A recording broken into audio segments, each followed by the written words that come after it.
I'm Anya, 28 years old, and I stood alone at Stanford's Innovation Awards ceremony, my phone buzzing with work emails. But zero family congratulations.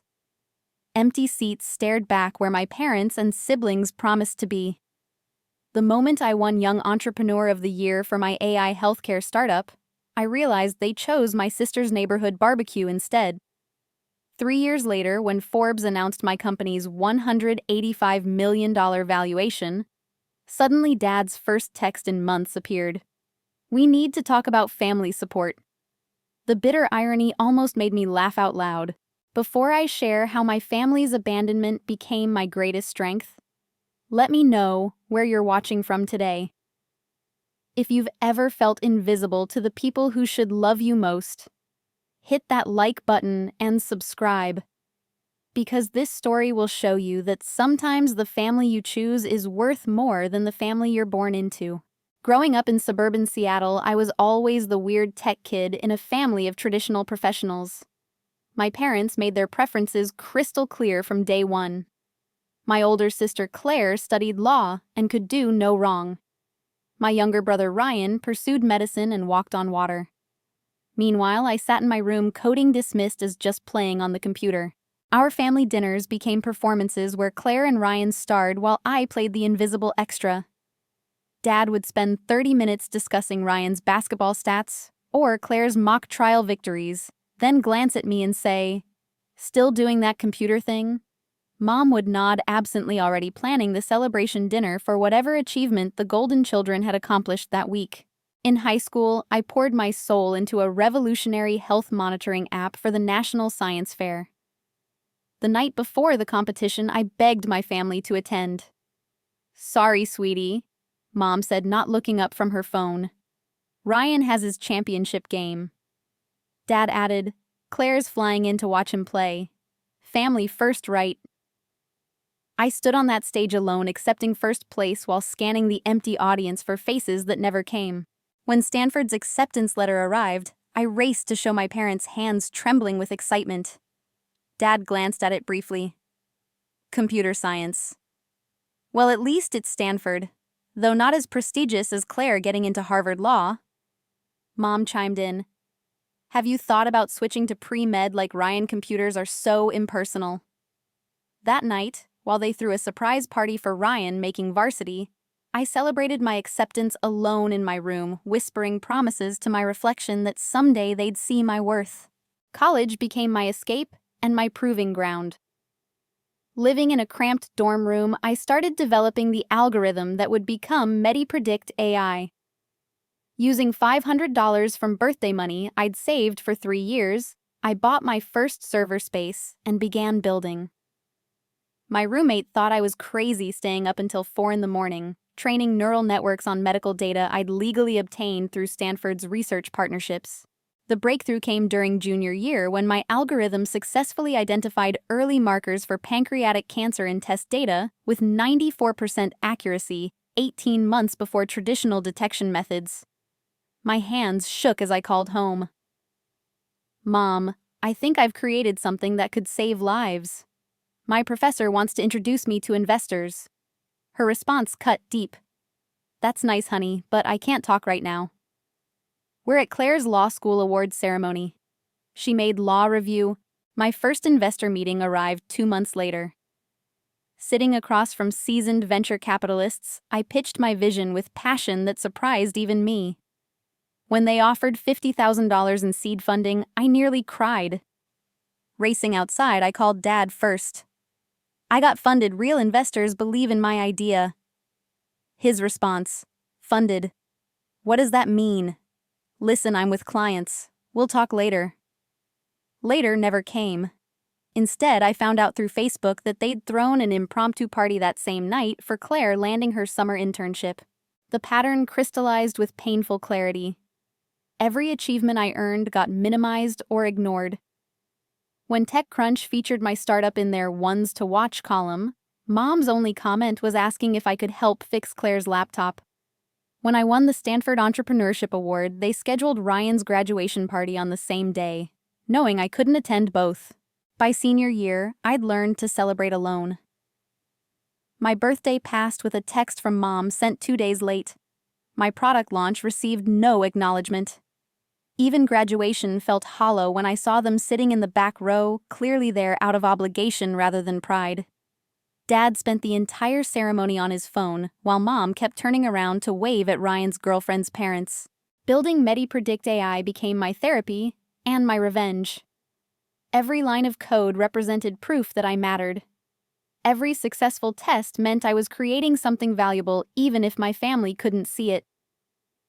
Late nights in the computer lab, surrounded by empty pizza boxes and cold coffee, I found my truth. I didn't need their validation to change the world. Launch day for MediPredict. AI arrived with the force of a hurricane I'd been preparing for my entire life. After 2 years of development, sleepless nights, and countless iterations, my healthcare AI platform was ready for the world. I'd sent my family detailed invitations 3 weeks in advance, even booking a private dining room at their favorite restaurant for the celebration. The morning of the launch, my phone buzzed with messages from my team, but nothing from family. At noon, Dad texted, "Important client dinner came up. You understand business first." 20 minutes later, I saw his golf course check-in on Facebook, complete with photos of him laughing with his buddies. Mom's excuse arrived at 2. Claire needs help with wedding preparations. This bridesmaid dress drama is endless. Good luck with your computer thing. Ryan didn't even bother with an excuse until my friends spotted him at the movie theater and sent me a photo. His text came an hour later. Got called in for emergency surgery. Crazy day at the hospital. Standing in our small office, surrounded by my team of 5 incredible people who'd believed in this vision, I felt the familiar sting morph into something harder. Janet, my COO, noticed my forced smile. "They're not coming, are they?" I shook my head, unable to trust my voice. Marcus, my CTO, pulled me into a hug. "Their loss, Anya. We're your family now." The pattern intensified over the following months. Demo day at the accelerator program came and went without a single family member in attendance. They'd promised to drive down, even accepting the VIP passes I'd secured. Instead, I presented to a room full of investors while my reserved family section remained glaringly empty. That night, Claire posted Instagram stories from a wine tasting tour she'd spontaneously decided to take. When we signed our first major client, Seattle Children's Hospital, I couldn't contain my excitement. This partnership would put our technology in front of thousands of patients. I called Mom, practically vibrating with joy. "We're going to save lives, Mom. Real people, real impact." Her response, "Oh, that's wonderful, dear. Speaking of hospitals, did I mention Ryan got promoted to chief resident? We're so proud." She spent the next 15 minutes detailing Ryan's accomplishments while my breakthrough became a footnote. The discovery of their secret family group chat happened by accident. Ryan, never the sharpest with technology, accidentally sent me a screenshot meant for Claire. The message thread revealed years of conversations about family gatherings, inside jokes, and shared moments I'd never known existed. "Don't mention the Tahoe trip to Anya," one message read. "You know how she gets when she can't make it because of her startup obsession." Claire's wedding became the ultimate display of my outsider status. As her sister, I'd expected to be a bridesmaid. Instead, I received a standard invitation like any distant cousin. The seating chart placed me at table 12 with Great-Aunt Mildred and Dad's former co-workers. During the reception, I overheard Mom telling her sister, "Anya's just playing startup. She'll get a real job eventually. This tech bubble won't last forever. Claire and Ryan have stable careers." The financial betrayal cut deepest. When Ryan's college roommate wanted to open a restaurant, Dad invested $100,000 without blinking. Supporting young entrepreneurs, he called it. Yet when I'd approached him a year earlier for a $10,000 loan to extend our runway, he'd laughed. "Sweetheart, I'm not throwing money at some app. If your idea was solid, real investors would fund it." Now watching him write that check for someone else's dream, I understood the rules support was for everyone except me. My team became the family I'd always craved.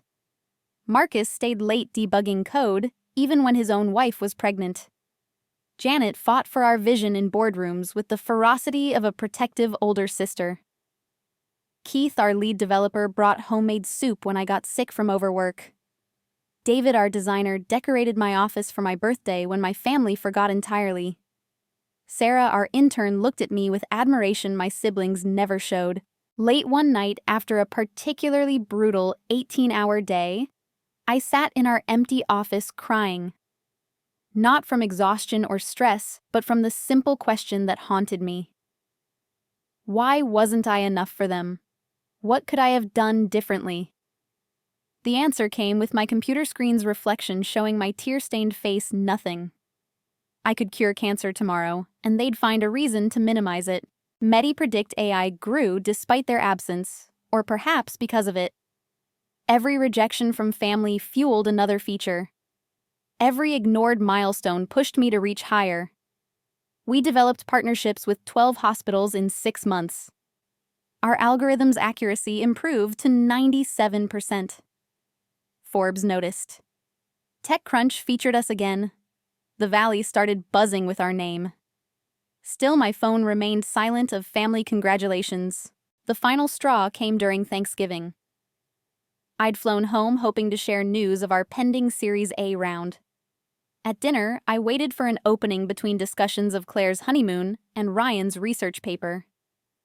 Finally, during dessert, I announced, "We're about to close $10 million in funding." Dad looked up from his pie. "That's nice. Ryan, tell Anya about your publication in the New England Journal of Medicine." I left early, claiming a red-eye flight. Really, I spent the night in an airport hotel, finally accepting the truth I was building something extraordinary, and they'd chosen to miss every moment of it.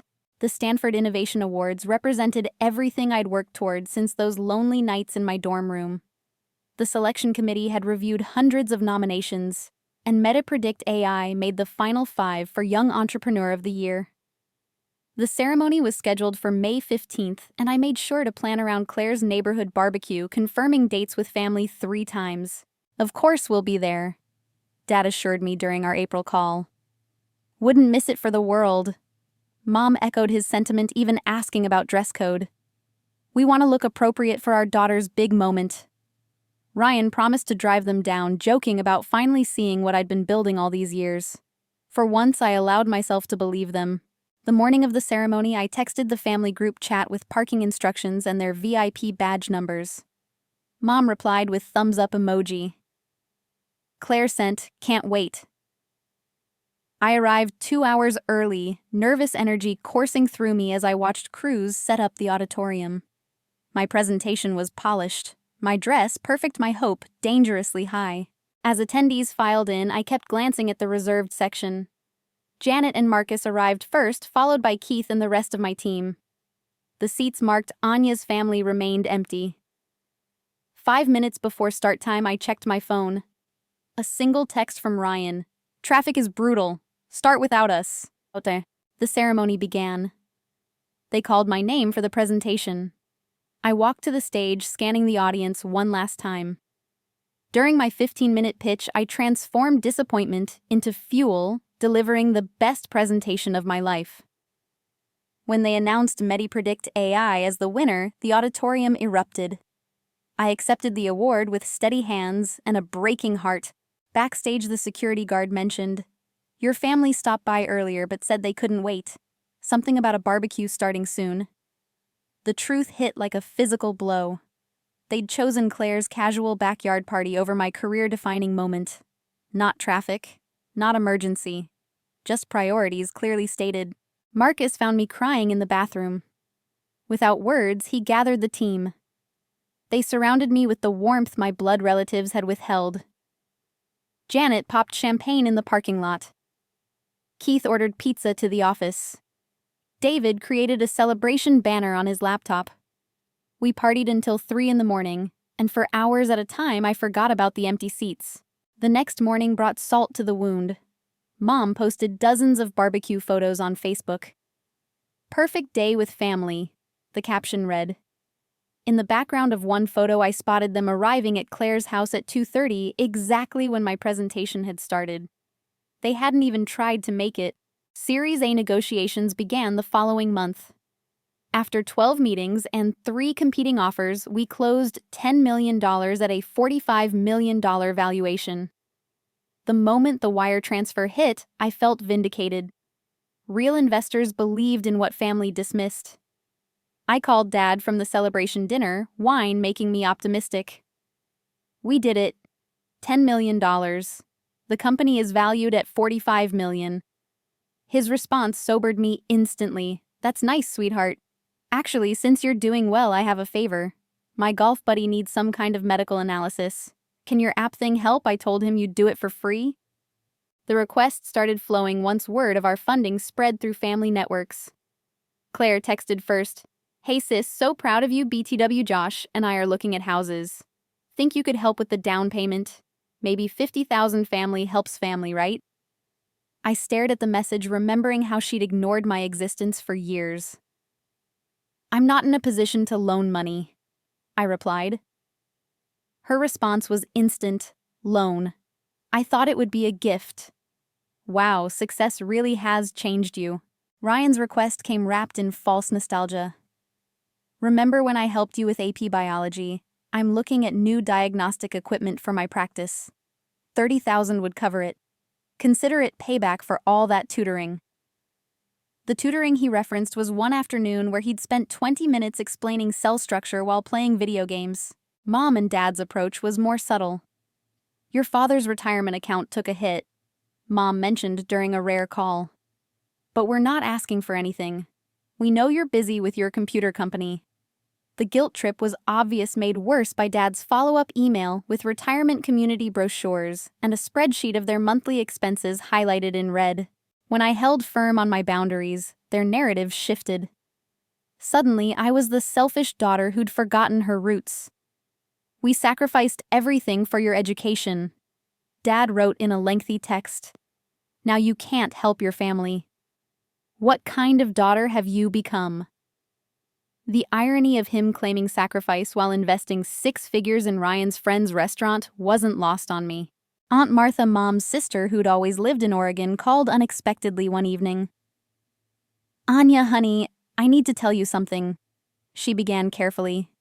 At Christmas, I overheard your parents and siblings talking. They've been deliberately excluding you for years. Your mom said your success makes Claire feel bad about herself. Your dad thinks you're showing off. Ryan called you exhausting. They actually planned family events without you on purpose. The revelation should have surprised me, but it only confirmed what my heart already knew. They hadn't missed my moments by accident. Every absence was chosen. Every excuse was crafted. Every dismissal was deliberate. I thanked Martha for her honesty and spent the night processing the calculated cruelty of people who were supposed to love me unconditionally. Our customer base exploded after winning the Stanford Award. Hospitals across the country wanted demonstrations.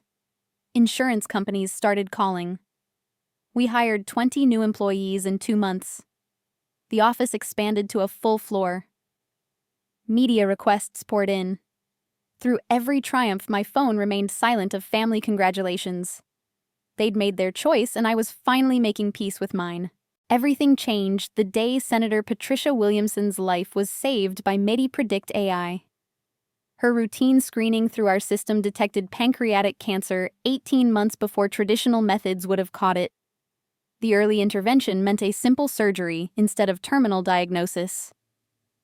When she went public with her story on national television, holding up our logo and calling me a visionary who's revolutionizing healthcare, my phone exploded. CNN wanted interviews. The Today Show booked me for a segment. Time magazine featured me in their innovation issue. But the text that stopped me cold came from a number I hadn't seen in months. Dad, we need to talk about family support and your obligations. No congratulations, no pride, just immediate focus on what I owed them. The floodgates opened within hours. Mom texted a screenshot of her friend, asking if I was hiring, followed by, I always believed in you, sweetheart. I told everyone at church you got your brains from my side of the family. The same woman who'd called my work playing with computers now claimed she'd been my biggest cheerleader all along. Claire's message arrived with stunning audacity.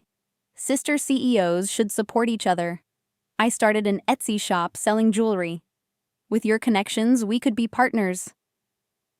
She'd attached a business proposal requesting $50,000 in startup capital and my endorsement to my network. This from someone who hadn't acknowledged my existence in 2 years until my face appeared on Forbes. Ryan attempted nostalgia manipulation. Watching your interview reminded me of when I helped you with biology homework. We've always been a team, right? Speaking of which, my practice could really use your technology. Family discount of 90% seems fair for all my early support.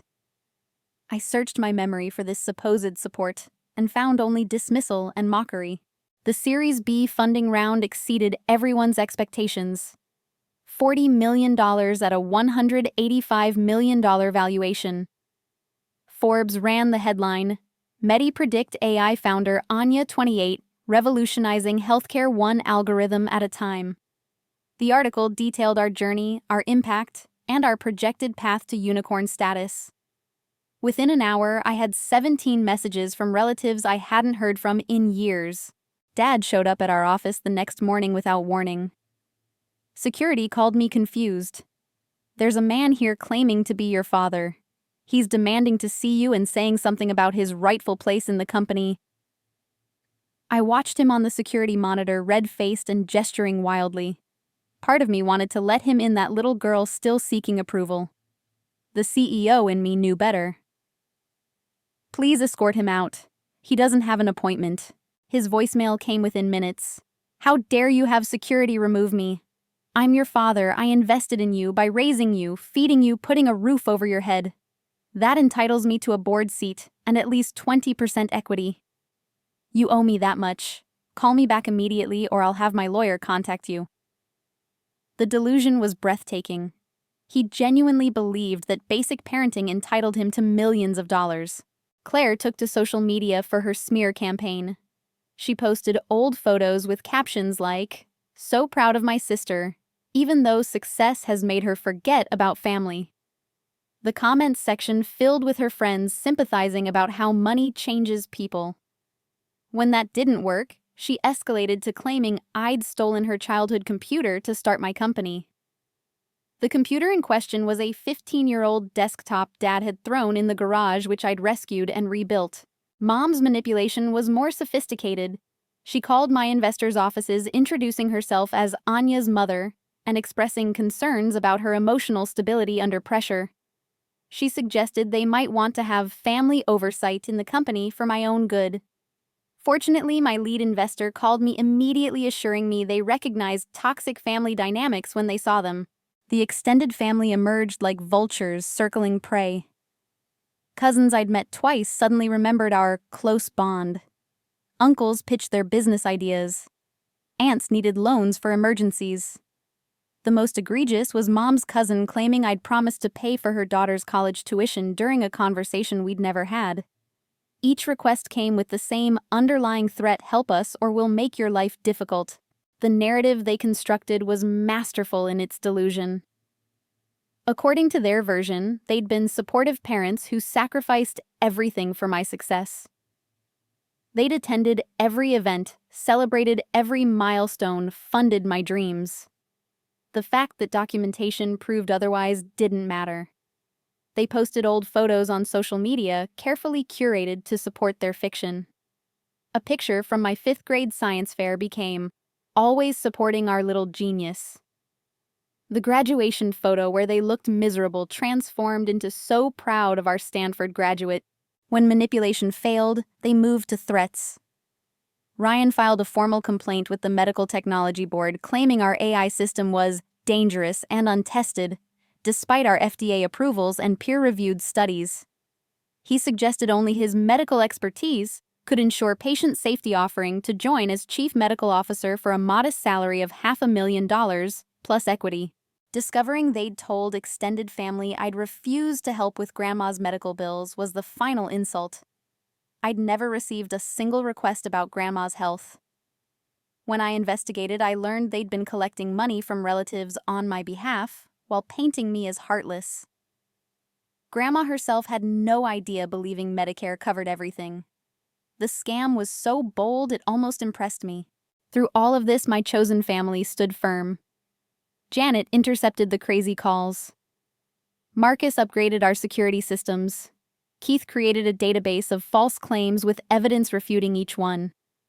Sarah, no longer an intern, but our head of operations, became my fiercest defender. "Your success threatens their entire worldview," she told me over late-night strategy sessions. "You succeeded without them, and that breaks their narrative of being essential to your life." Acquisition offers started arriving from major healthcare companies. The numbers were staggering, life-changing, world-altering. As I reviewed proposals worth hundreds of millions, my phone buzzed with another family text demanding money. The contrast crystallized everything I'd built an empire while they'd built nothing but resentment. Their entitlement to my success was proportional to their absence during my struggles. The math was simple: 0 support equaled 0 shares. After weeks of escalating harassment, I finally agreed to one family meeting. My lawyer advised against it, but I needed closure. We met at a neutral location, a private room at the Fairmont Hotel. I brought Janet as my witness and emotional support. They brought prepared documents and outsized expectations. They arrived as a unit, dressed like they were attending a business meeting they'd already won. Dad carried a leather portfolio. Mom clutched her purse like it contained legal weapons. Claire wore her most expensive suit, clearly anticipating a large payout. Ryan kept checking his phone, probably calculating what his share would buy. Dad opened the portfolio before even greeting me, sliding papers across the table. "We've had our lawyer draw up a family support agreement. It's very reasonable. Monthly payments of $50,000 to your mother and me, $30,000 each to your siblings, and 20% equity split among us. Sign here and we can put this unpleasantness behind us." I almost laughed at the absurdity. "You want $2.4 million a year plus 20% of my company. For what exactly?" "For raising you," Mom said, as if it were obvious. "Every success you've had stems from the foundation we provided. The least you can do is share it with the people who made it possible." Claire jumped in with her prepared speech. "My career path inspired yours. Watching me pursue law showed you that women could be successful professionals. I'd call that an inspiration fee, plus retroactive compensation for all the times you observed my work ethic growing up." The delusion was so complete I wondered if she actually believed it. Ryan's demand was wrapped in false medical concern. "As a doctor, I need exclusive rights to implement your technology in my practice. 90% discount feels appropriate given our relationship. Also, I'll need a medical advisory position to ensure you're not endangering patients with untested algorithms." Our FDA approval and peer reviews apparently meant nothing to his ego. I'd prepared for this moment, knowing their gaslighting would come in waves. From my bag, I pulled out a thick folder. "Let's review some facts." I began, my voice steady despite my racing heart. "Dad, this is the email where you refused to loan me $10,000, calling my idea worthless, while simultaneously investing $100,000 in Ryan's roommate's restaurant." His face flushed as I continued. "Mom, here's the Facebook post from my Stanford Innovation Award ceremony where you were at Claire's barbecue instead. You posted perfect day with family while I stood on stage alone." "You're remembering wrong," Mom interjected quickly. "We were there. You just didn't see us in the crowd." I pulled out the security footage I'd obtained, showing the empty seats with their name placards. The venue had cameras. You never entered the building. Claire tried a different approach. "You're being too sensitive. Success has made you paranoid. We've always supported you in our own way." I responded by playing an audio recording from my phone, her voice clear. "Anya's just playing startup. She'll never amount to anything real like us." "You recorded private conversations," Ryan accused, as if that were the real violation here. "That's invasive and probably illegal." Janet finally spoke up. "Actually, those conversations happened in public places with no expectation of privacy. We have multiple similar recordings, plus emails, texts, and social media posts documenting years of deliberate exclusion and emotional abuse. The room exploded. Dad slammed his hand on the table, demanding respect. Mom cried about ungrateful children while simultaneously texting her church group. Claire screamed about fairness and sisterhood. Ryan threatened to destroy my reputation in the medical community. Through it all, I sat quietly, letting them reveal their true selves. When the storm subsided, Aunt Martha entered the room. I'd asked her to wait outside until needed. Her presence stunned them into silence. "Martha," Mom gasped. "What are you doing here?" "Telling the truth," Martha replied simply. "Something this family seems allergic to. I've watched you systematically exclude and diminish Anya for years. I've heard the conversations where you planned family events specifically when she couldn't attend. I've seen you mock her achievements while celebrating mediocrity in your other children. And now you want to profit from the success you tried to prevent. The audacity is breathtaking." Their attempts to gaslight Martha failed spectacularly. She'd brought receipts photos from family events where they'd claimed I was invited, but chose not to come screenshots of messages planning my exclusion, even a recording from Christmas, where Dad said, "At least with Anya gone, we can have a peaceful holiday." I made my final offer with the exhaustion of someone who'd carried false hope too long. "I'll pay for Grandma's medical care directly. Not through you, because I know about the money you've been collecting in my name. I'll set up a trust that pays her providers directly. Nothing else. No monthly payments, no equity, no positions in my company, no family discount. Nothing. After everything we've done for you." Dad's voice dripped with venom. "You'd abandon your family like this?" "You abandoned me first," I replied quietly. "Every empty seat, every missed call, every dismissive comment. You taught me how to live without you. I'm just following your lesson." They stormed out with threats of lawyers and media smears. Claire promised to expose the real Anya to the world. Ryan vowed to have my technology banned from hospitals. Mom wailed about having no daughter. Dad's parting words were, "You'll regret this when we're gone." The door slammed behind them with the finality of a relationship that had died years ago, but was only now being buried. Their retaliation came swift and vicious. Within days, fake LinkedIn profiles appeared claiming to be former MediPredict AI employees, describing a toxic work environment and unstable leadership. The posts were clumsily made full of information only family would know, making them easy to trace. Our legal team sent cease and desist orders, but new profiles kept appearing. Claire escalated by contacting my investors directly. She introduced herself as my concerned sister and suggested they might want to investigate my history of mental health issues and pattern of cutting people off. What she didn't know was that my lead investor, Patricia Chen, had her own toxic family experience. Patricia called me immediately, offering both support and security resources. "I've seen this playbook before," she said. "We'll handle it."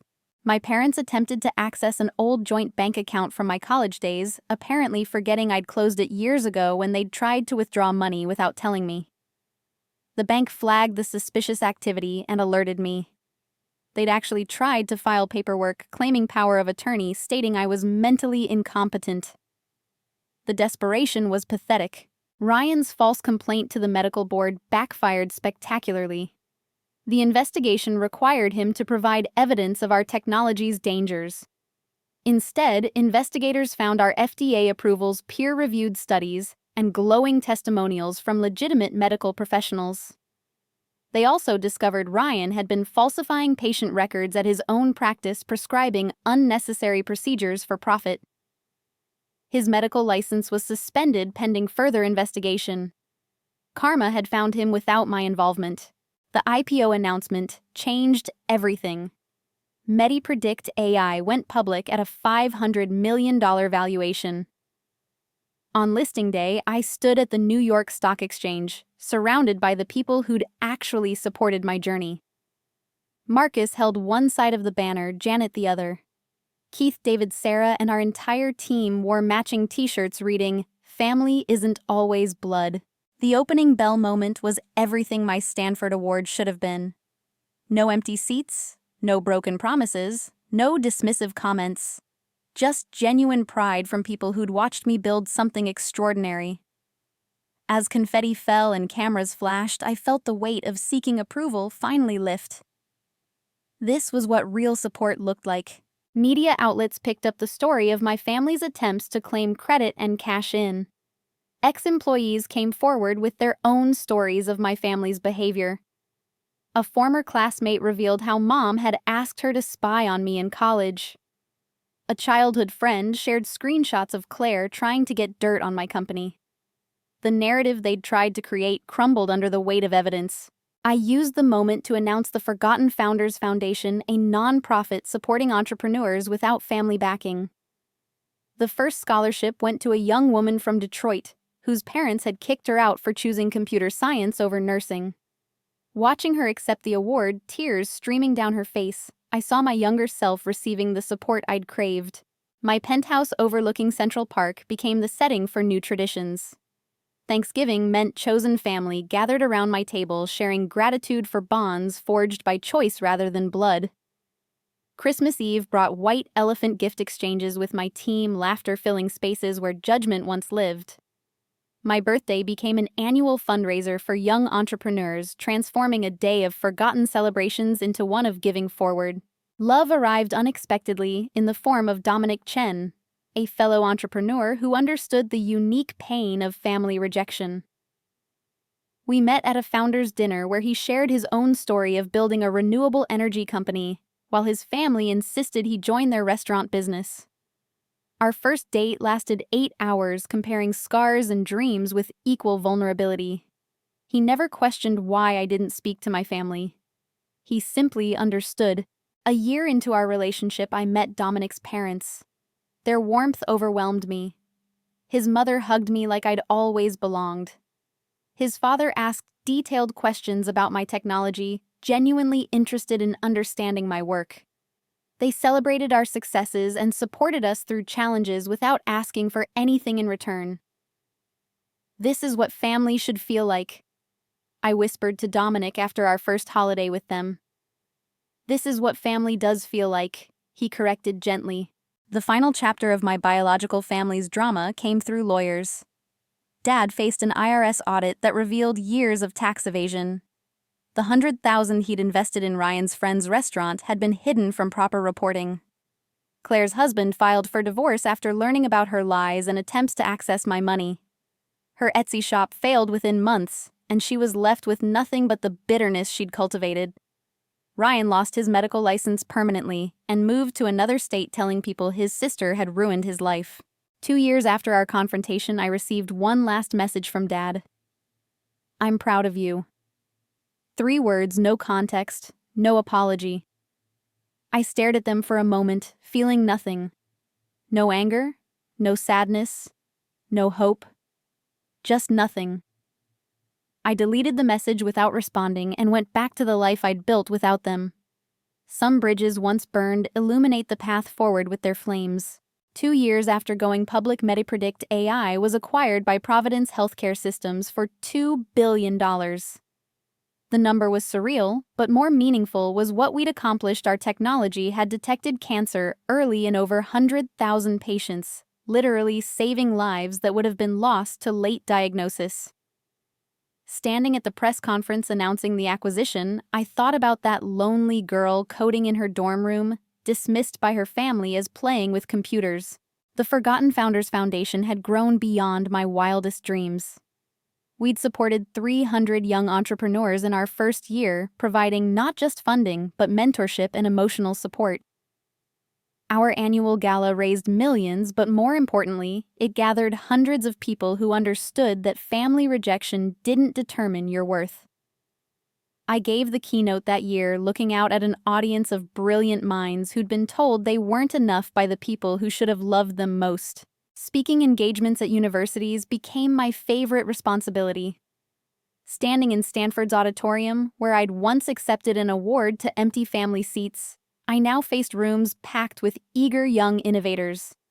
They hung on every word. But the moment that mattered most came during Q&A when inevitably someone would ask, "How do you handle family who doesn't support your dreams?"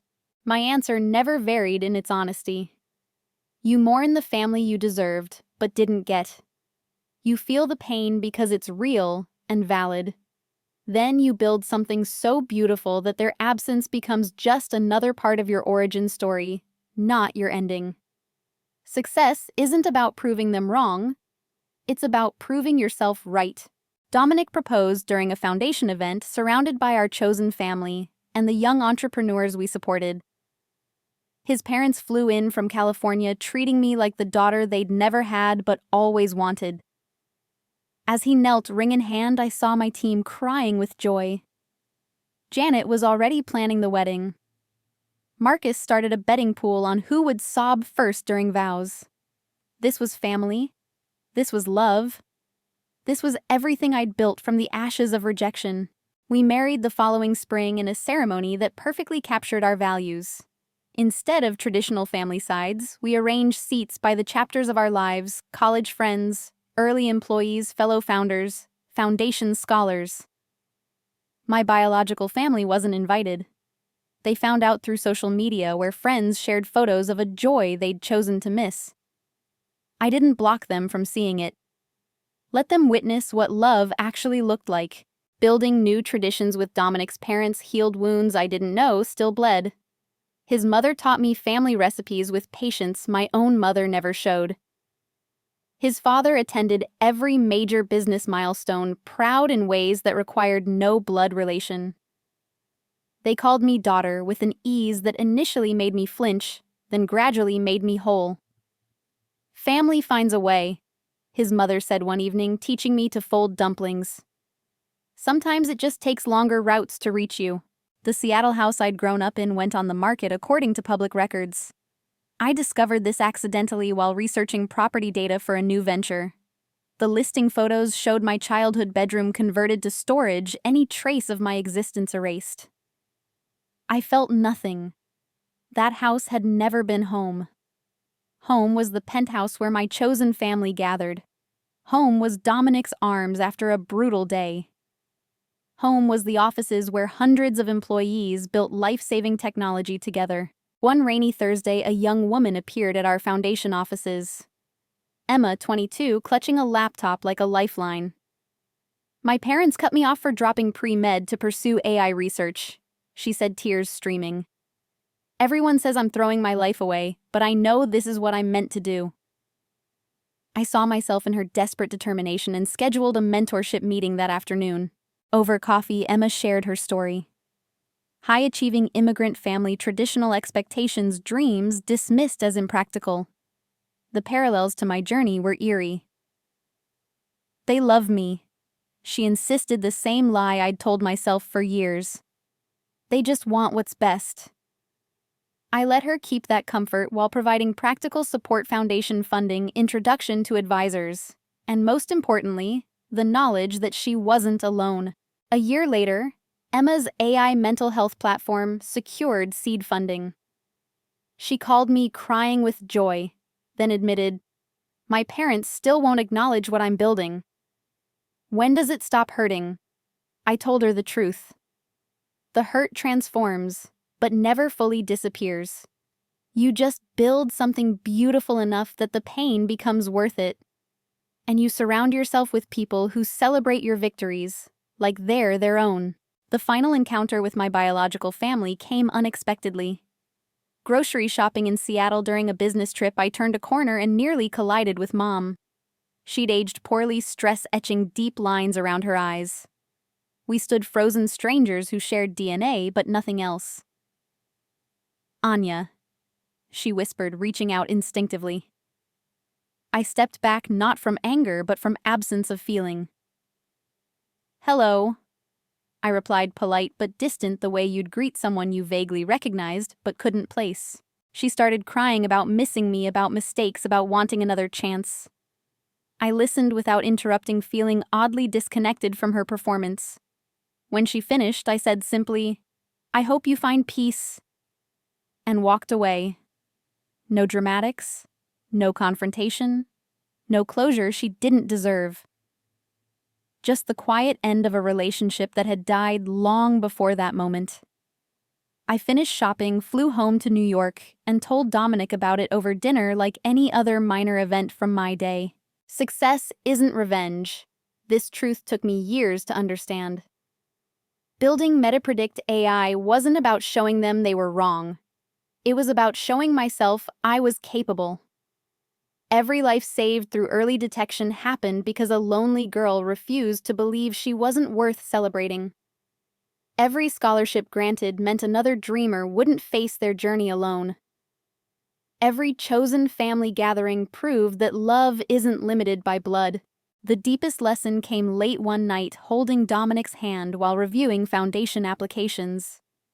Hundreds of brilliant minds with similar stories, families who couldn't see their light dreams dismissed as impractical love, conditional on conformity. I realized my family's rejection had been a twisted gift. Their absence made room for people who loved me without conditions. Their dismissal forced me to find my own worth. Their abandonment taught me to build homes in hearts rather than houses. Looking back now, I wouldn't change the path. Not because the pain was worth it, but because the pain was part of it. Every empty seat taught me to fill rooms with chosen family. Every dismissive comment pushed me to speak louder. Every broken promise showed me how to keep my own. My biggest breakthrough wasn't the algorithm that detected cancer early. It was learning that I was already enough with or without their approval. The technology just proved what was always true. Some people are born to change the world regardless of who shows up to watch. Thank you for joining me on this journey. If my story resonated with you, if you've ever felt invisible to those who should see you, brightest, remember that your worth isn't determined by their recognition. You are already enough. You always were. The world is waiting for what you'll build from the ashes of their doubt. What's your biggest dream that someone said was impossible? Share in the comments below, and let's celebrate the ambitions that others couldn't see. If this story touched your heart, please hit the like button and subscribe to hear more tales of triumph over family trauma. Share this video with someone who needs to hear that chosen family can heal wounds blood relatives created. Remember, success isn't about proving them wrong. It's about proving yourself right. Until next time, keep building your beautiful life one choice at a time.